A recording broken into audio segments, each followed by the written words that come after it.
হরে কৃষ্ণ, রাধে রাধে। আমি গীতার কথায় আপনাদের সুস্বাগতম। আজকে আরেকটি ভিডিওতে গীতার অষ্টাদশ অধ্যায়ের 33 নম্বর শ্লোকটি পাঠ করছি।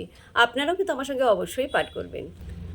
ওং নমো ভগবতে বাসুদেবায়, ওং নমো ভগবতে বাসুদেবায়, ওং নমো ভগবতে বাসুদেবায়, ওং তৎসৎ। হরে কৃষ্ণ। শ্লোকটি আমার সঙ্গে উচ্চারণ করবেন।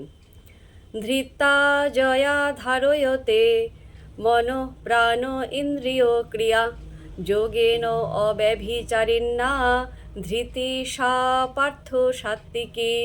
অনুবাদ: হে পার্থ, যে ব্যভিচারিণী ধৃতি যোগ অভ্যাস দ্বারা মন প্রাণ ও ইন্দ্রিয়ের ক্রিয়া সকলকে ধারণ করে, সেই ধৃতি সাত্ত্বিকী। তাৎপর্য কি বলেছে? যোগ হচ্ছে পরমাত্মাকে জানার একটি উপায়। ধৃতি বা দৃঢ় সংকল্পের সঙ্গে পরম আত্মাতে একাগ্র হয়েছেন এবং মন প্রাণ ও সমস্ত ইন্দ্রিয়গুলিকে পরমেশ্বরে একাগ্র করেছেন। তিনি ভক্তিযোগে কৃষ্ণ ভাবনার সঙ্গে যুক্ত।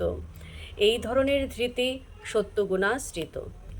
এখানে অব্যভিচারিণা কথাটি অত্যন্ত তাৎপর্যপূর্ণ। এই শব্দটির দ্বারা সেই সমস্ত মানুষদের কথা বলা হচ্ছে যারা কৃষ্ণ ভাবনাময় ভক্তিযোগে যুক্ত হয়েছেন। তারা আর অন্য কোনো কার্যকলাপের দ্বারা কখনোই পথভ্রষ্ট হন না। তো ভক্তগণ, এমনি করে প্রতিদিন একটি করে গীতা শ্লোক পাঠ করুন আর এই দুর্লভ মানবজনমকে ধন্য করুন। আর আমাকে কমেন্ট করেছেন শক্তিপদ মণ্ডল, মালতী নাগা, সুমন সিংহ, সহদেব দে, সরস্বতী ঘোষ, জীবন দাস, পম্পা ভগত। সবাইকে অসংখ্য ধন্যবাদ আমাকে কমেন্ট করার জন্য।